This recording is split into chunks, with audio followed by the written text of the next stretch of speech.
Will Spotify change its tune on COVID information after a backlash from artists and listeners? And what does Sony's buyout of Bungie mean for console gaming?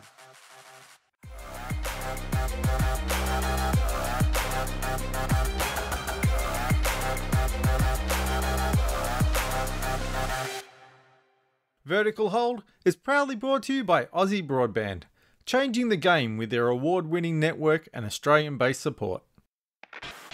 Hey there, welcome back to Vertical Hold Behind the Tech News, the tech podcast where we catch up with Australia's leading tech journalists to dive into the big tech news of the week.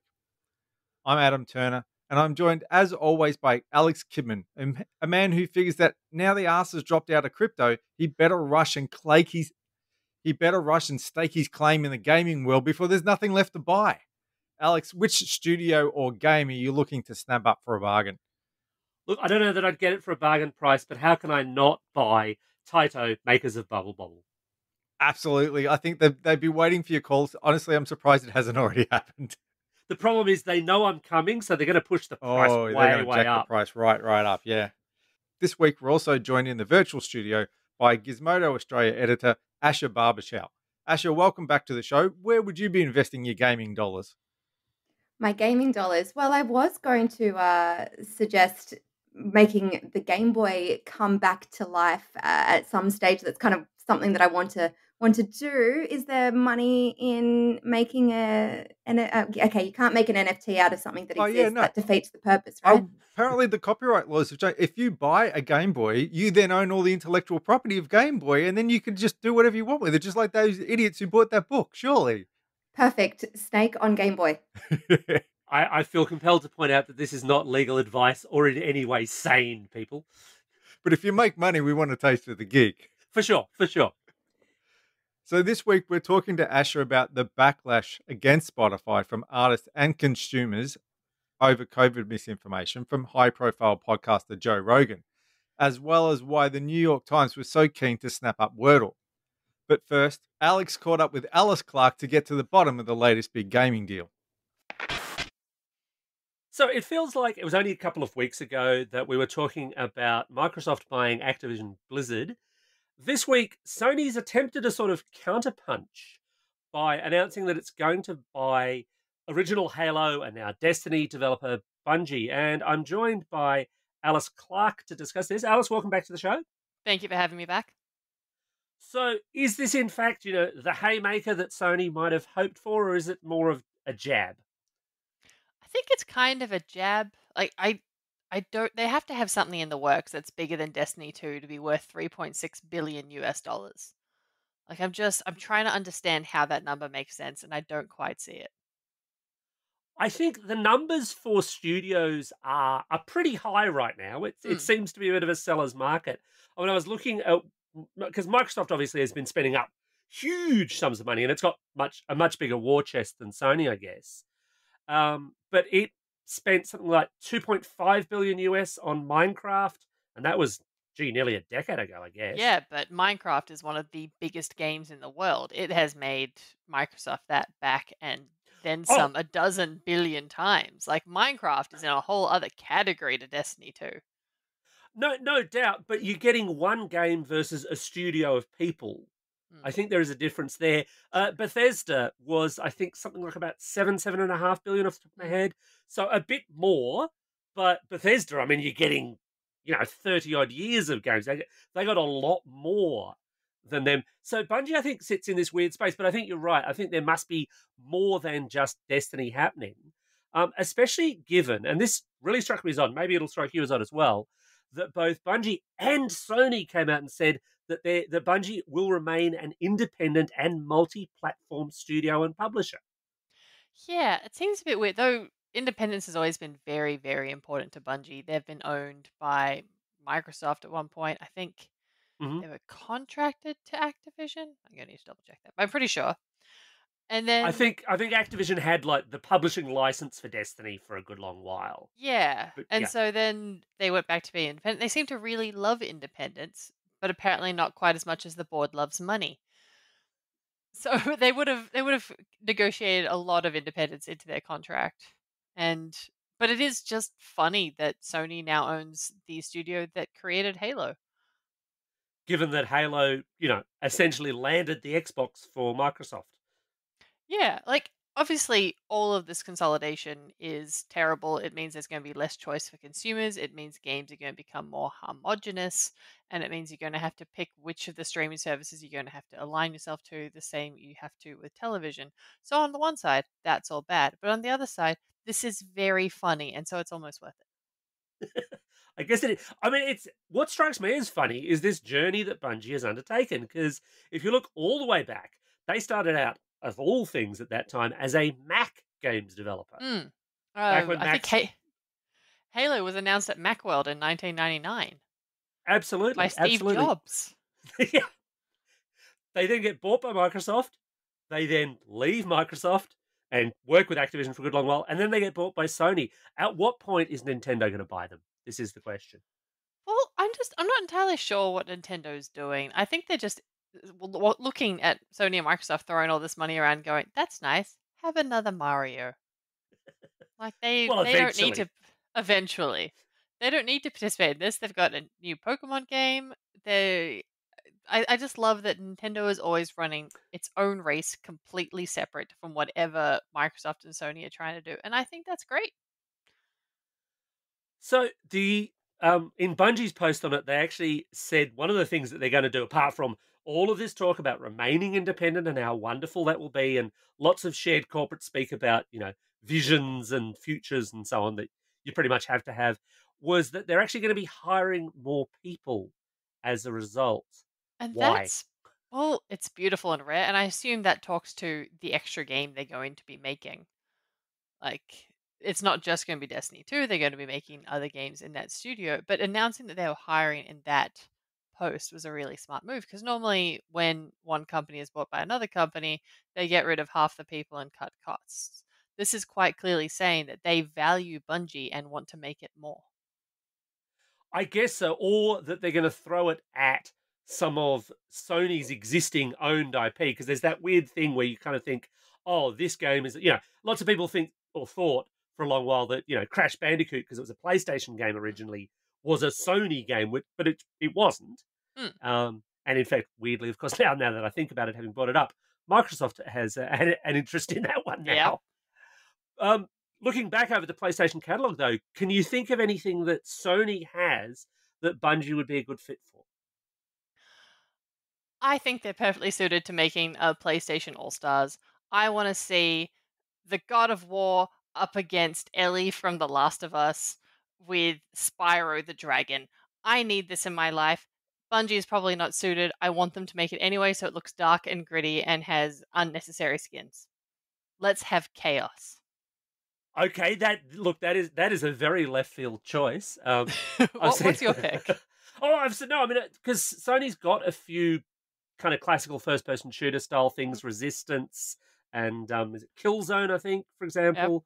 Yep. Which I guess they could really slot into. What I'd like to see them do, just because Bungie I think does things a little differently and has a certain smoothness to its game design, I'd love to see their take on an Uncharted game.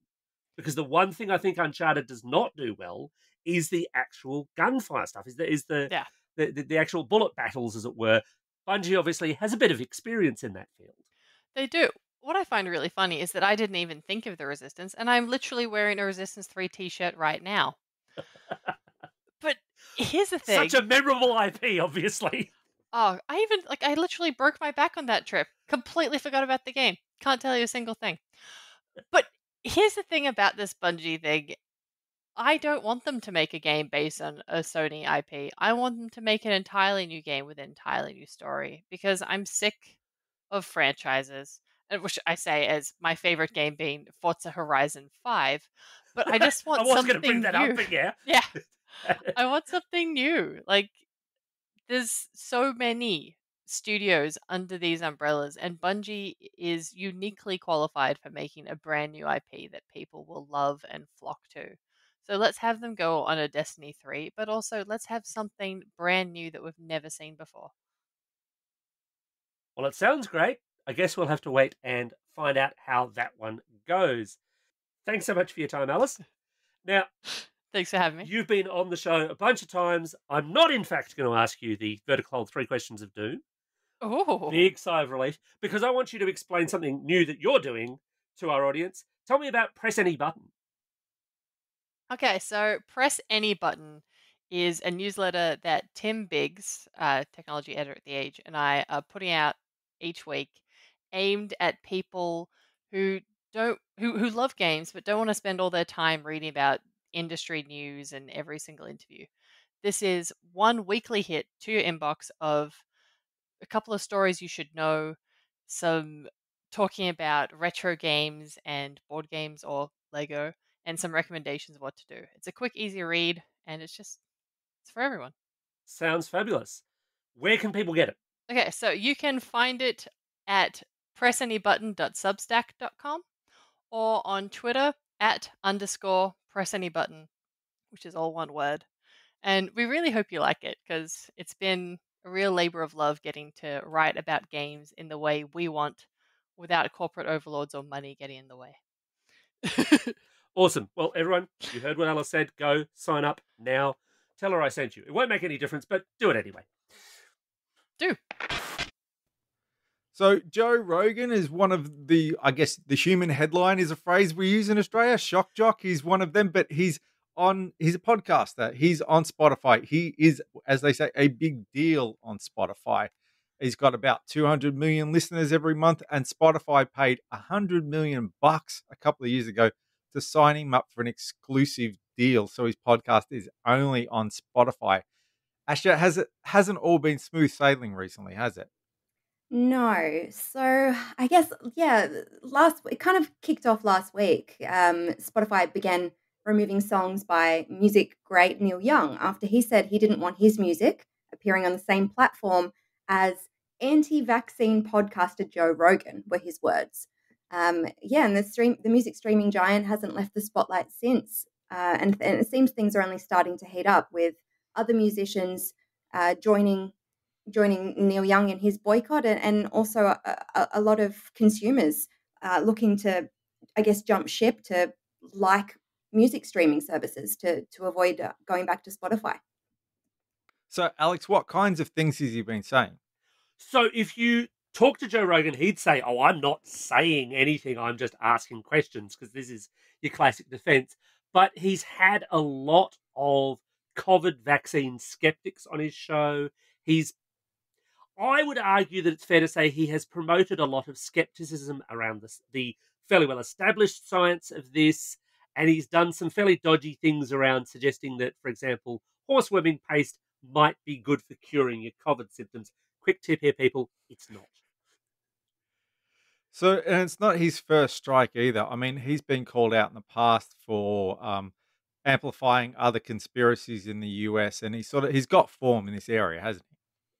Yeah, he's you kind of said it in the intro, right? He's a shock jock. He aims to say things to shock people. He's, I guess, what we would call in Australia a shit stirrer. However, A there's only professional shit stirrer. Professional shit stirrer. However, when you're dealing with potentially life or death when it comes to spreading claims that aren't scientifically backed, when we're in a pandemic where a lot of people are dying, I think that's what the difference is here. That it's not just a matter of, oh, he said something misogynistic, or he's got someone, or he's claiming that white men are going to be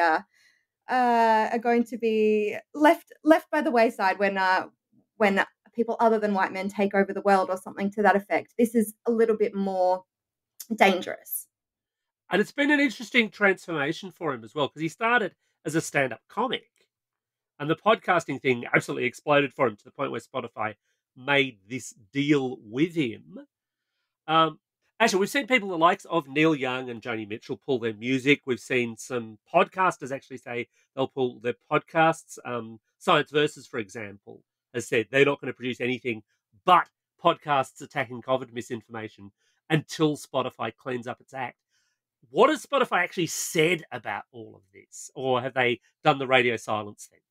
Well, they broke their silence on Monday, our time, kind of.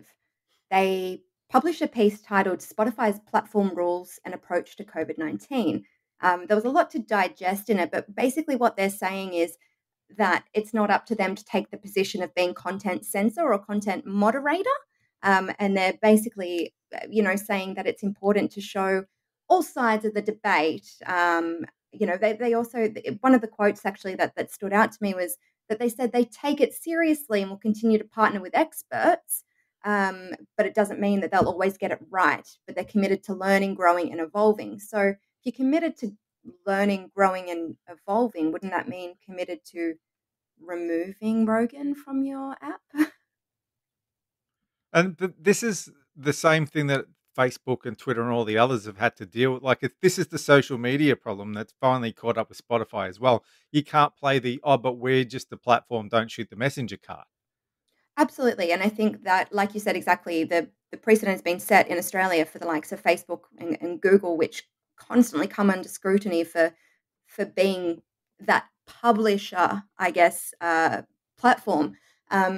But I mean, Facebook, I haven't used Facebook myself in a long time, so I can't really tell what it's like actually being inside it. But from what they say and from what other people are reporting, that anything that is utterly obnoxious, they are a bit faster to remove it, or they are at least faster to process your reporting than they previously were. At least they're telling parliamentary inquiries that they're working with partners to moderate this content. It just seems like Spotify isn't. They're just playing the devil's advocate and saying that there's both sides of the story should be allowed to be explored. However, when one side of the story is completely inaccurate and factually incorrect and dangerous, absolutely, it's like someone saying, an opinion is that you like cookies. It's not an opinion whether the sky is blue. The sky is blue. If you say it is not blue, you're incorrect. So it's not something that's a matter of opinion. It's just factually incorrect. And I think that's the distinction that people need to draw on, I guess. Yeah. I think there's a couple of other distinctions here, though, against Facebook. To give Facebook a tiny amount of credit, probably all their due, if you put anything with words like pandemic or COVID or any of the obvious kind of trigger pieces in there and post that, they will tend to automatically just put in a little link to proper information resources into your post, whether or not it's got contextually all that much to do. You might have written a post where you said, I had to pop out and I bought some bread, milk, some COVID tests, and then I went and saw my Auntie Betty. That's really got nothing to do with the pandemic. They'll still throw it in there. The other difference with Spotify, though, is they're giving Joe Rogan money directly for this. This is not that hands-off thing of, Asha posted something on Twitter that Twitter doesn't like, but Twitter profits because of her participation in the platform. They are directly paying Rogan. I think that bears with it a lot more responsibility. Absolutely. And that figure actually translates to 139 million in Aussie dollars. So it's freaking huge. But in that post in that statement that Spotify did release earlier this week, it did say that it's working on adding a content advisory to any podcast episode that includes discussion about COVID. So, and they did say that, and I don't think it's live yet. I haven't actually opened Spotify since Monday. I know I did to port my playlist over, thing for another time. But they did say that this advisory will direct listeners to Spotify's dedicated COVID-19 hub. So whether or not that's live just yet, they said it is coming. But I mean, we're 2 years into this pandemic now, and they're only just working on this? So in some ways, podcasting is still sort of the wild west of content because there's no central place to crack down on things. Like if you want to crack down on people sharing stuff online, like social media, you crack down on Facebook, you crack down on Twitter. But with podcasting, there is no central point because anybody can put out a podcast and release it on its own. But then Spotify went and spent a shed load of money because it wanted to become that central point of podcasting. And now you've got someone to point the finger to when the wrong thing happens. So they've sort of Spotify has brought the spotlight on themselves here and made them that center. Would you say that are they going to get more of this now because it's it's the company you can hold to account? I think they're going to end up being the benchmark or the test to see what happens in the future. I mean, I think Spotify is the best music streaming service. However, I think it handles podcasts terribly. So for it to be investing all this money in something that falls under the podcast vertical, they haven't even got that right, in my opinion. The ads, you can't skip intros. There's just a whole bunch of technicalities that there's just a whole bunch of technical issues with listening to podcasts on their app that, I mean, I would have hoped that perhaps instead of trying to be a centralized center for podcasts, that maybe they would kind of be a bit more, well, not trying to say politically correct, but just a bit less shit when it comes to letting people sprout just utter lies on their platform. Really, that's the minimum standard, isn't it? A bit less shit. If everyone could just aim to be a bit less shit, the world would be a better place. I feel that's a good motto, right? You mentioned porting your playlists and song libraries and so on away from Spotify. How many people do you think are actually going to be doing this? How much of a hit is it going to have on Spotify in terms of users and subscribers?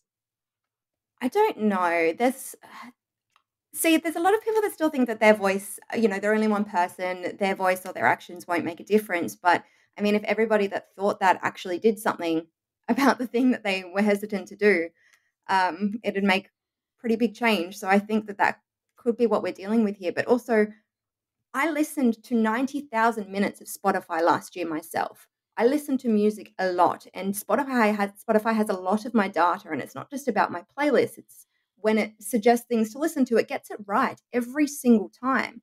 Apple Music does not.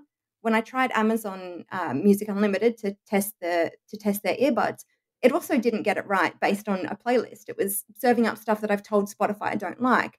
So I mean, I haven't listened to Spotify since myself, but I feel that a lot of people might be in a similar situation where unless you're going to listen to a specific album from a specific artist, you're not going to have as good of an experience as you would with Spotify. So that could also be the hesitation. But I guess a lot of people are the same with Facebook. They hate the platform, but there's nothing else that they can use. Connect to Auntie Betty with. Yeah. Yeah. I don't want to use the word monopolistic, but I think I just did. See, I don't know. I don't know for sure, and I'll be clear here. I'm not a Spotify user myself. In terms of music subscriptions, I used to use Google Play Music, which is now YouTube Music. It's inferior, but I like not having ads on YouTube, so it works for me. But I wonder how much of that is that long-term data you've given Spotify and the intelligence to kind of use that for further suggestions. But you're right, that consumer friction is kind of tough. Spotify's not quite as smart as it thinks it is, though, because a couple of years ago, it sent me a pop-up and said, hey, it's the end of the year. The artist you listen to the most is David Bowie. Why don't you send him a message to show him your support? Ooh! I'm like, oh, that's break out cold. the Ouija board. Yeah, let's break out the Ouija board. So, yeah, there's a little bit of research that still needs to be done there. Yeah, I do. It was a few years ago, and I remember getting a pop-up saying Taylor Swift's new album has come out. Do you want to listen to it? I'm like, who do you think you're talking to? Yeah. I'm currently listening to Slayer. Why would I want to listen to Taylor Swift? There must be a massive Taylor Swift Slayer crossover market. That Venn diagram is big overlap. Reach out if you are out there, please. So speaking of segues. That aren't in fact segues. Asha, the New York Times has decided to hand over a shed load of cash for Wordle. Why would they do that? Is a good idea. Yeah, our favourite green and yellow squares have a new home. I guess New York Times are known as the crossword kings, right? Yeah, and unlike much of the content on the Times' website, Wordle is set to begin, as part of its money-making strategy as a free game. So the New York Times a lot of the New York Times is behind a paywall, and they want to keep Wordle the way it is. But I don't know. It's just they've sold out. Wordle sold out. I hate this news. See, they were very careful with their language around this one, though. I mean, I found it insanely amusing that the story the New York Times wrote about it buying Wordle was behind a paywall itself. But at the same time, what they've actually said was I don't have the exact wording to hand, but it was that when it first transfers over to the New York Times, it will be free at that time, or words to that effect. They're basically leaving it very, very open for Wordle to become a part of their paywall, or a pay extra for Wordle, or pay, 20 cents for a Wordle hint kind of thing. Yeah, exactly. And I mean, microtransactions to a game that was basically the only good thing to come out of 2022. On the flip side of it, though, if someone has success with something, surely they're allowed to monetize it. Why it sort of feels a little bit like that. Everything I expect everything for free. How dare they take away that thing they gave me for free and make some money off their hard work? Like, where do you draw the line? What's the balance there? Yeah, so the guy that made it, I think his surname is Wardle, so Wordle with an A. He actually made the game for his partner who loves crosswords. And I think unlike other startups that get bought out or other ideas that get sold, this was purely something made for his partner out of love, right? Out of I can code good, let me make you good. So I think that the issue is that why then make money from it? Not, but then also, you kind of do want someone who is so nice to do such a sweet thing to be, Rewarded. rewarded for it. Um, but I think it's just a matter of that something that was just so simple, quick, easy to access, gave you an opportunity to see what other friends are doing, I guess, and just have a chat about it with friends and just, I guess, compete against yourself. Something that was so harmless and mindless, quick, it's now going to cost you potentially. Well, it's I still don't know. it's still the same thing, and I suppose I should lay my cards on the table here, and I'll probably get hate mail for this. Wordle didn't really spark joy in me personally. Well, I hang don't on, know let's go why. write some hate mail. I don't know. I can't say that I know why because I like word games. I like using words. I like the idea behind it. And I did a few Wordles and I just thought, yeah, okay, this is not thrilling me. This is not grabbing me to that, that addiction point where you go, oh, I must check today. I must do it today. And my perspective on this is that internet fads come and go. And my God, I've seen so many of them come and go. I have a certain amount of respect for Mr. Wardle in that he's managed to monetize it in that period where it's still super hot. And it would not have surprised me in that, that sliding doors other universe where he didn't sell to the New York Times, if in 3 to 4 months people might be going, Wordle, oh no, God, I'm sick of those squares. I'm sick of people tweeting about it. And it's over. And then in 5 years' time, the New York Microsoft to Times buy it. is writing articles about, hey, remember when Wordle was a thing? Yeah, it's kind of that missed acquisition. I mean, it was an undisclosed price in the low seven figures. So he made a decent amount of A few money million from it. bucks. Yeah, it made a decent amount from it. But to your point of why you don't like it, I think for a similar reason why I forget to check it some days because it's quick. If I'm sitting down to play, if I have the time to sit down and play a game, I'm investing like a good half an hour plus to the early AM in a game. I don't want something that quick. I do wish that there were levels in it, but I'm just really looking for something to replace Candy Crush, I think. This is the other thing, and I think we've discussed your Candy Crush addiction before. I think, but this is the other thing, though. There were so many Wordle clones. There's Absurdle, and there's people who've done other things, and Yeah. you can also make the argument that, and I did this for a couple of radio chats I've done on Wordle, that it's basically an iteration of that old Mastermind board game. Remember, much older readers might remember the thing with the pegs where you had to kind of figure out a mathematical sequence. It was basically that anyway. So I guess if people are out there thinking, hey, damn it, I don't get my Wordle fix, well, there's a billion clones right now. It's not that complex a piece of code, really. So you can always, teach yourself coding and make your own. It's funny that you mentioned that because my headline back in December when the game started kicking off and I saw all these green and yellow squares, I wanted to see what the hell it was. My headline said, Wordle, like mastermind for words. Because that's really all it is. You know, it was a white peg for if you get the right color in the right spot and a red peg if you get the right color wrong spot. It's exactly the same. And I'm pretty sure that if I sat down for an hour, I'd be able to make something very similar. And I have not touched a single piece of code outside of a CMS in a very long time. And then all you need is a different newspaper to buy that from you. Absolutely. But there's also, so then going to the positive as well, it's kind of like rewarding the OG creator for something which in such a... So the maker of Mastermind. Well, true. Not that OG. True. But in I guess in the social media world, like if you do make a video of the same thing that another TikToker does, you just do it better, or you're more attractive, I'm saying that with hesitation, you might be more popular than the original creator, and then prompted TikTok to make sure that it credits the original creator. So I think it does come back to that whole crediting the original creator, and once that's sold and solidified under a brand that already exists, already has a reputation, and obviously has the money. Yeah, I don't know, but you're right as well. How long until people get over it? It's a fad. We have attention. We are the Sesame Street generation. Our attention spans are so quick. All right, that's probably a good place Yep. to cut. I've had to kill Apple Music about 8 times while we were talking. You're kidding. This is the worst it's ever been. Wow, that's very maybe because it knows we're talking about Spotify, and it's like, hi, I'm relevant. Talk about me. Well, that just about wraps up another episode of Vertical Hold. Thanks to Alice for making time for the show a little earlier, and Asha for joining us in the studio today. Thanks for having me. So, Asha, now it's time for you to face the Vertical Hold 3 questions o' doom. You have faced these before. I'll ask all 3. You can answer them in any order you like. Okay. Where can people find your work online? Where can they find you on social media? And our big contentious question of the moment, based on the robotic cat that was released at CES, what animal should scientists make a robot out of next? Well, firstly, you can find me on social media on Twitter. My handle is at Asha B, and I think there's 5 E's.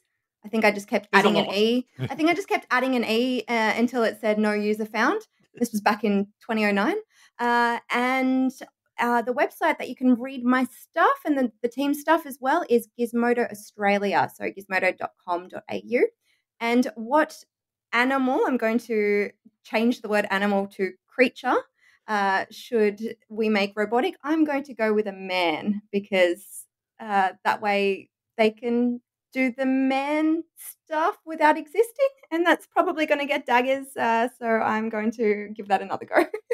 No follow-up questions. No follow-up questions will be taken at this time. And that is the last time I'll probably appear on the show. Sorry, guys. Not at all. And as always, you can catch us online at verticalhold.au on Twitter, at verticalhold.com.au on the web, on the Vertical Hold Facebook page, and for now, apparently still on Spotify as well. And just a reminder for our regular listeners, we're thrilled to have Aussie Broadband as our sponsor this year, and they've given us a special promo code which gives new customers a $10 per month discount for 6 months when signing up online for an unlimited plan between NBN 50 and NBN 100. The promo code is vertical, so hopefully that'll come in handy for Australian listeners shopping around for a great broadband service. And as always, thanks everyone for listening. Tell your friends about us. Leave us a review on your podcasting platform of choice, even if it's Spotify, and help us spread the good word in 2022.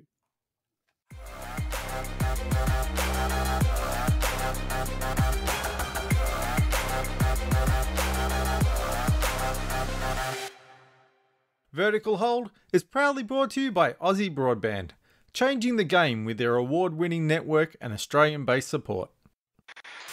And just a reminder for regular listeners, Apple Music just fucking popped up in front of what I'm trying to read. Is that the reminder? I don't know. Just for 4 times while we've been just the outro, Apple Music keeps opening up in front of what I'm trying to do. It's just insane. That's just ridiculous. It's done it again. What the fuck? It's like the play Your button Mac is is jammed. haunted. It's like the play button only is jammed logical down on my Mac. We invoked Steve Jobs earlier, and he's back. Welcome to Apple Music. Actually, maybe it's Bowie. If you reached out to Bowie's trying to communicate with me. Did you send him a message? Should I have Cancel the exorcism. He might have another album in him.